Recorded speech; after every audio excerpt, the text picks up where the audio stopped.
mboka mbote. Lelo tosolola makambo ya traité de Nice. Makambo oyo tata Ngwanda abimisi. Lokola ye azalaki na makambo wana te.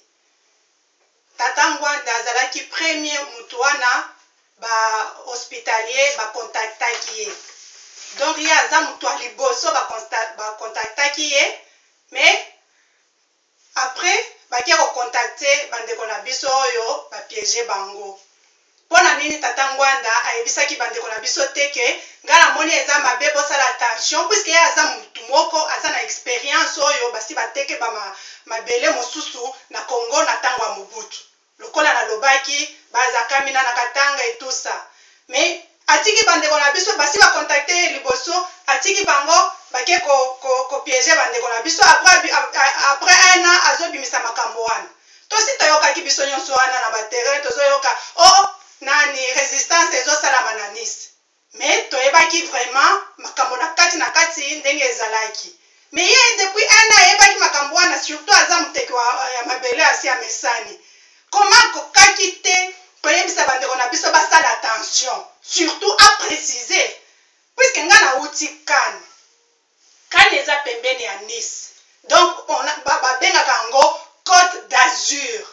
Des places wana ba vedette ba kendaka ba musiciens palais de festival. Donc na uti wana nazalaki résident.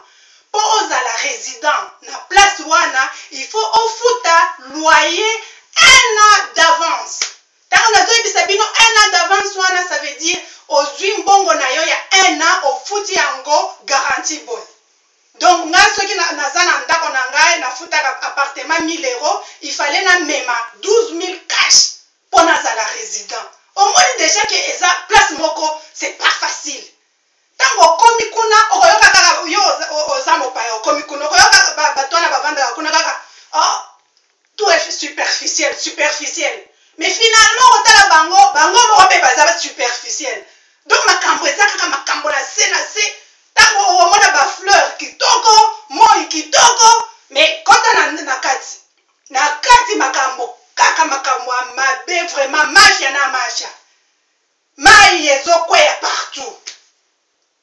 Des Côtes d'Azur wana bozomona bakie na bandeko na biso bakie ko piéger na bango. Ngana koloba te que pona bandeko na biso pona bango bakie balingi ba sauver mboka, hein? Puisque ndenge toyoki ba mususu, c'est vrai il faut kaka vraiment to sauver mboka, c'est normal. Tozana 8 millions ya mort. Il faut to luka solution to sauver mboka.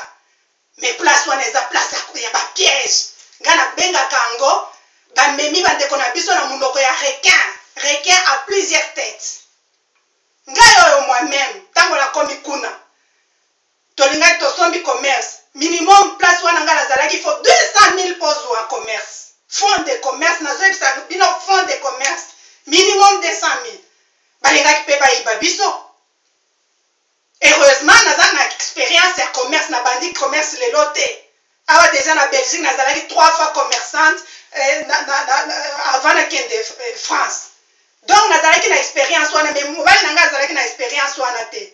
Heureusement grâce à expérience na biso to landi bango na ba tu babane ko sambela biso ba avocat ba to amacha. Biso to kanisi to sana ba avocat mais baza ba avocat ya ba ennemi na biso. Bozo mona place ba bemaki bandeko na biso place wana. Eza place mabe même avocat na yo notaire na yo il faut obanga puisque oyebite soki aza notaire na yo bien aza notaire ya bato mosusu. Donc yo ko futa ye mbongo kanisa aza notaire na yo mais aza déjà na groupe na ye ya mafia wana. Eza ba formation mingi baza kuna. Des places ba memi po bateka mboka na biso. Eza faute ya bandeko na biso te. Eza faute ya Ngwanda tata Ngwanda puisque aza le premier oyo ba contactaki. Aza le premier et puis aza muto expérience puisque si ayebi ke mindele balingaka bayiba mboka na biso. Soki botangi livre ya Pierre Péan les carnages boke na FNAC botangi yango Pierre Péan aza français akomi yango les carnages. Boko kuta makambo wana bazoloba ye papa Ngwanda zoloba oh bakena munoko bato wana baza ba juif baza ba franc-maçon baza bato ba sect baza boy hein. Mais na livre wana bakomi makambo nyonso oyo balobi ke monopole juif israélien eza na Congo baza ba gendarme na Congo. Yako kiko yebisa biso lokola eza makambo ya lelo. Ya aza pembeni ya Kengo wana. Aza pembeni ya Moïse Katumbi. Mais bango wana baza ba Israélien kasi. Bango wana na batutsi bazalaki déjà na ba Rwandais wana na gouvernement ya Mobutu. Donc makambo nyonso na zolo ayebi yango très bien. Ngai na yebi personnellement Côte d'Azur eza place ya ba piège ya kabatu. Bakoyiba yo mbongo nyonso okanisi osombi ndako mais osombi yango te. Puisque bakoki kopesa yo tango bazopesa yo mukanda osigné basi batieli yo mukanda mosusu baza na rapidité moko okoki ko comprendre te. Eza musala na bango ki mafia. Kuna soki osakani na koboma bakoboma yo. Nalingi na tangela bino na kolakisa bino exemple. Na kolakisa bino déjà exemple ya restaurant na ngai. Omoni awa eza restaurant na ngai. Awa na kati bakomi Vue sur Mer. Nde restaurant na nga kombo nango ezalaki boy. Tango tali awa likolo baza jardin. Batie jardin wana basi batie ba creuser trou moko boye babande ko inonder biso. Ngala zalaki muto ali bosote. Donc batu balekaki na commerce wana ba mususu bakufi na kati ba mususu bayibi bango ba mbongo menga na bundi na bango grave na memi bango tina Strasbourg. Na cour munene wana Strasbourg ya France donc na memi bango. Donc malgré au moni baza batu ya nani ya mafia mais tozo kende na bango tina suka.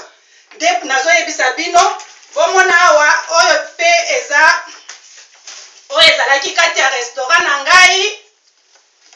Oyo eza restaurant na ngai. Tala ndenge cuisine ekweyaki puisque babande kotia mai po bakimisa biso. Mais bato wana mutu ya propriétaire Amir, avocat de père en fils, ba notaire, ba nani, batu minene, ba juif. Ngatango na yaki awa na koti na terrain nazo yebisa bandeko na biso bakombata mingi bayebi na bundi saka bango grave na dénonce saka ba juif wana grave ba israélien puisque kuna ezaka bango na bango. Tout ce qui arrive est normal à nos frères. Mais bakendaki po ba sauver mboka mais ba piéger bango bakoyebisa biso ba piéger biso te mais il faut batala bien pona nga ba piéger bango puisque eza place à ba piège.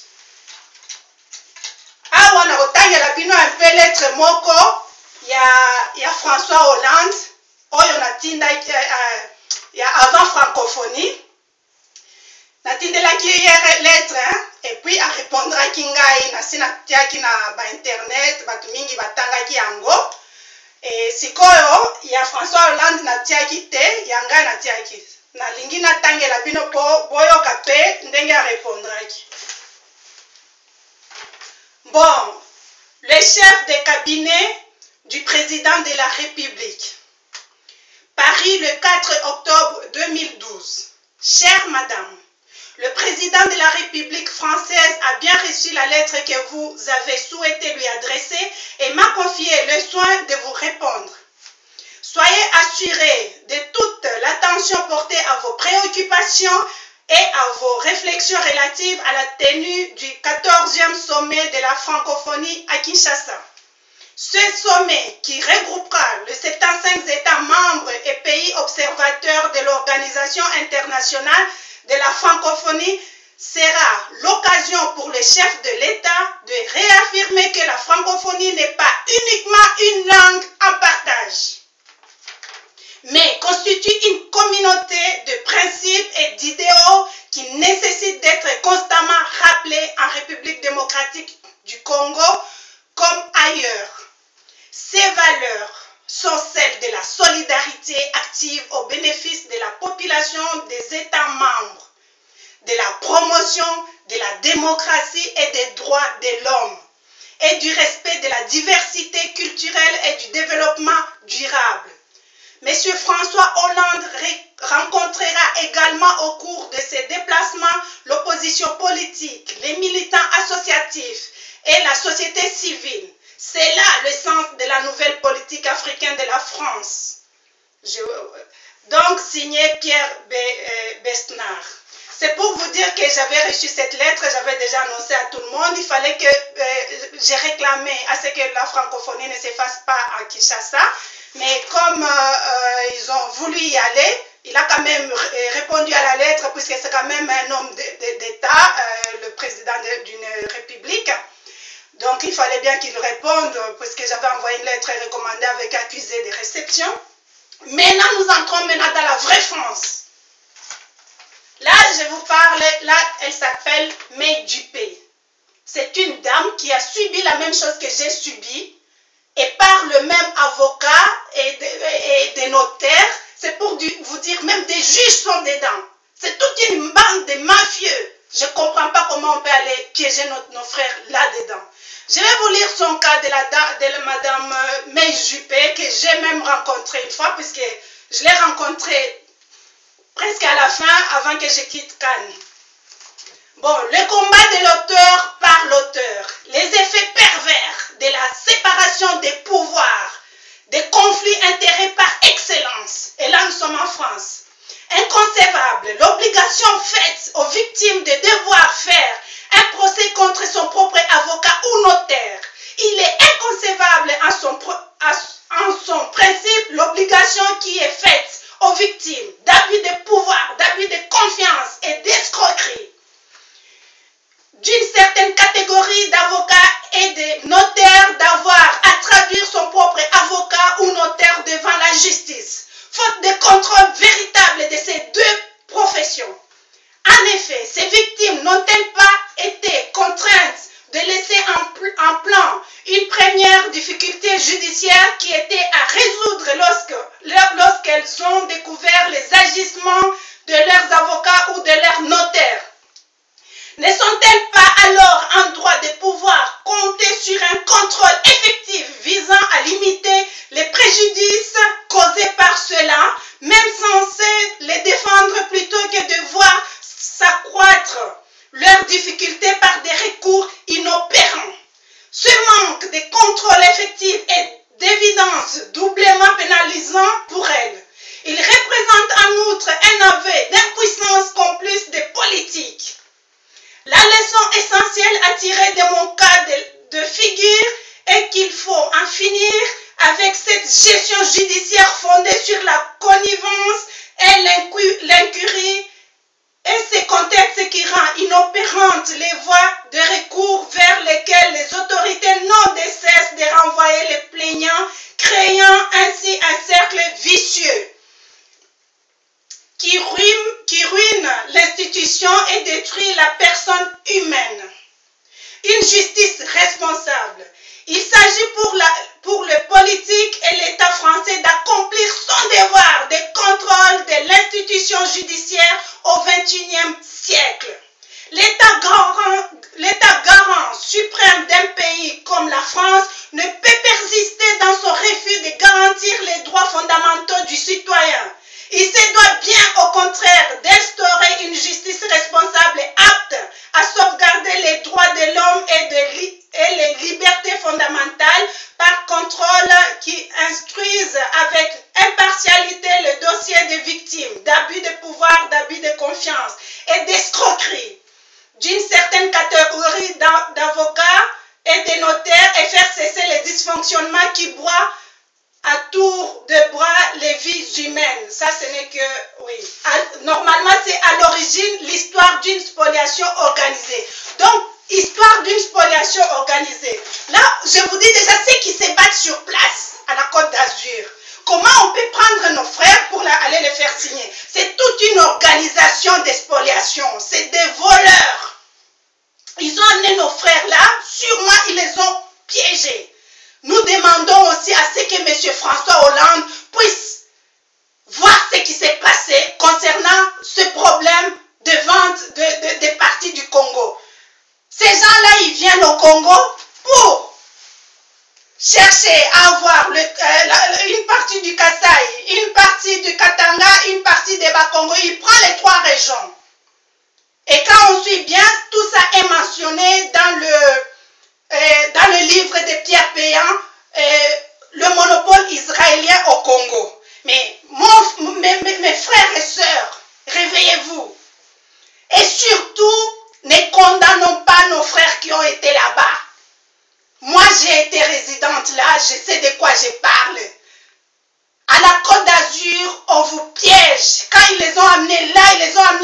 ils étaient au bout du monde. Où vous trouvez une chaîne là, quel journal on trouve là? On trouve que Nice Matin. Et ce journal-là, moi j'ai déjà envoyé une lettre recommandée, puisqu'ils étaient, ils étaient ensemble avec ces gens-là. Donc, donc au moins, chaîne na bango wana Nice Matin. Bazalaka correcté, bazotambula na ba mafieux. Donc, des places wana bozo mais mamandeko na biso, on ne sait pas qu'est-ce qui s'est passé vraiment au juste, mais moi, étant ndenge nazalaki mutu ya kuna na yebi ke ba piéger bandeko na biso. Tout condamné bandeko na biso te. Ils ont été piégés. Ba piéger bango puisque place wana eza place ya mafia. Normalement mutu alingaki avertir bandeko na biso ezalaki monsieur Honoré Ngwanda. Puisque yende mutu ba contactaki ye ya liboso. Abandi koloba oh kusikosa eza appareil kokasi. Ata bato ya IDPS bakie, bato mosusu ba civil bakie, mais mutu ayebaki makambo wana liboso aza Ngwanda. Mutu atikalaki na makambo wana pe eza ye. Bandeko na biso bango bayebi Côte d'Azur wana te. Ngwanda Mobutu ala bayebi France très bien. Bayebi makambo ezoleka wana puisque basi signé ba mikanda kala. Donc nazo senga bandeko na biso bola muka to bunda ensemble makambo ya tribalisme ekusi-kusa totika puisque wana na yokaki surtout na madame Justine Kasavubu abandi koloba po lokola zoloba lokola na lobi lokola zoloba po ba tribalisme ekota. Ndenge nino kobanda komona kaka Mateba. Ibe Mateba. Est-ce que na dossier wana makambo kasa ezate? Est-ce que na dossier wana makambo katanga ezate? Pona nino Monica Mateba. Omoni kaka ndenge est-ce que azoloba il faut président Tshisekedi aloba. Aboloba nini? Yo tango kendaki na FDL. Hein? Nani atindaki yo? Oyebisaki batuke ozokende na FDL?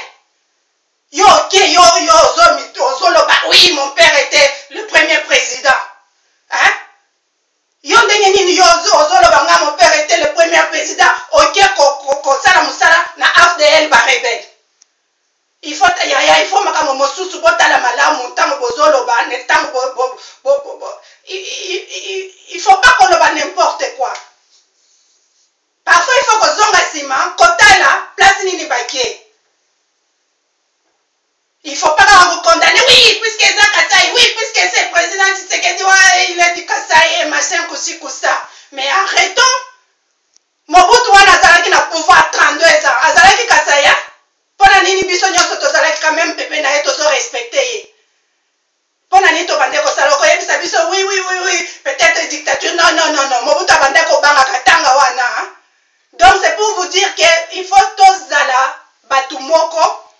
Makambo wana ya Nice efongoli biso miso sikoyo bandeko na biso nyonso ifo boyeba makambo munene eza nini eza monopole israélien na Congo. Bango nde bazolia biso, bango nde baza pembeni ya Barwandais baza ba criminel, ça c'est sûr. Mais problème ya Barwandais wana bazolanda kaka mouvement israélien. Donc bino bandeko bofongola miso soki bolamuki te. Il faudrait bien que les Congolais baluka moyen babimisa bino kuna.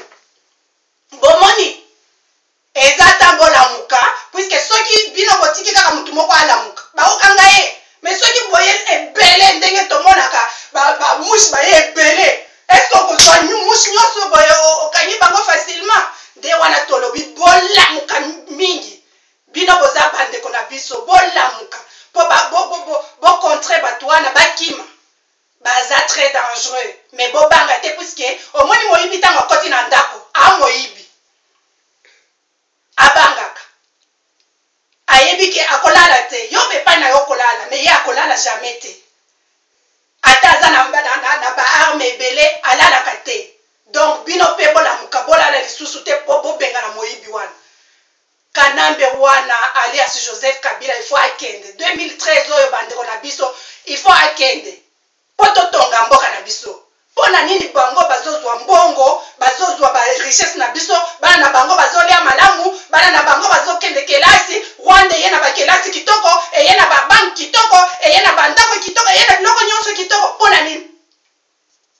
eza mbongo na biso eza ba richesse na biso il faut rendre zonga sima lokola tolobi banda Rwanda zonga sima banda zonga sima Rwanda pe il faut zonga sima puisque Congo eza ya biso tango na lobi ke monsieur Honoré Ngwanda zonga sima puisque azoti ya pagaille ndenge na yebisaki azoti ya pagaille azoti ya pagaille ba congolais po babunda po to libérer mboka te mais ayeba tata wana ke biso pe toza fatigué bana na biso oyo toboti awa ba congolais nyonso bazobunda po bana na bango bakende komona pe bakoko na bango bakende komona batu bakufi na Congo 8 millions ya mort ekufi batu mosusu toza awa il faut tokende tomona ndenge nini bandeko na biso bakufi tokunda bandeko mais yo olingi kaka batu babunda po bokangela biso awa ekosimba te tata zonga nsima aussi olie 32 ans wana nazoyebisa yo 32 ans olie mbongo na Mobutu lisusu olingi olia non wana ezaki gourmandise kasi wana yeki moyibi yo omoni deja ke bakolo mboka bakongole balamuki bato ya sika balamuki yo olingi kaka ozonga sikoyo yo uti makambo impere parti moko nde wana ezobebisa yo mutu puisque na mutu na yo olingi ozongisala biso lisusu wana oza net te papa il faut ozonga nsima oyebaki makambo wana mais osali semblant okanisaki ke o nakopiége bango à la fin bomoni piège na bino ndenge ebimi bolingaki boya na makambo ya piège oyo ya kopiége bandeko na biso na Nice wana bobombi yango bolobi à la fin tokopiége bango omoni ndenge ebimi avant tout comme ça epesi bakongolais plus makasi ya kobunda na makasi ya koyeba ke bato bacercle biso baza bande ya bajuif wana ya baisraélien wana oyo bazobenga les hospitaliers de Jérusalem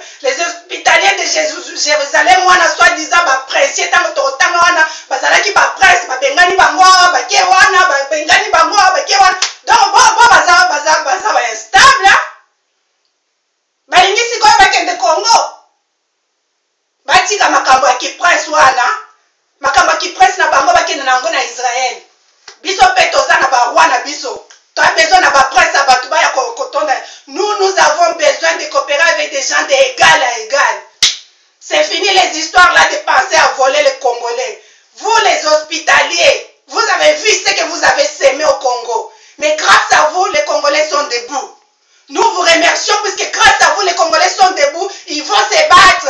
Vous devez reculer. Nous avons besoin de gens honnêtes. Si vous êtes honnêtes, mais pas pour chercher à voler nos terres, à chasser notre population qui habitait dans un endroit comme Mateba et autres. Vous devez arrêter cette histoire. Nous sommes debout. Retournez chez vous en Israël. Si on vous a chassé en Israël ou ailleurs, mais laissez le Congo tranquille. Nous sommes à 8 millions de morts. Nous vous disons non. Et nous espérons que M. François Hollande va s'en occuper de cette histoire qui s'est passée sur son territoire en France. Peuple congolais debout, 2013, égale libération à Congo. Nous tous, nous avons élu notre président, M. Etienne Tshisekedi Wamulumba. Nous nous sommes levés pour la première fois vraiment démocratiquement et il ne nous a pas déçus. Il est allé jusqu'au bout, il est jusqu'au bout. Il a prêté serment. Il nous a dit, ligotez cet homme. C'est déjà dangereux de dire ça, mais il a dit, puisque c'est la terre de ses ancêtres. De qui aura-t-il peur? Il n'a pas peur, c'est la terre de ses ancêtres. Il est arrivé là au Congo pour se battre avec vous. Levez-vous comme un seul homme, descendez dans les rues pour chasser et revenez seulement quand vous avez chassé cet homme. Nul n'est éternel. Vaut mieux mourir en se défendant que mourir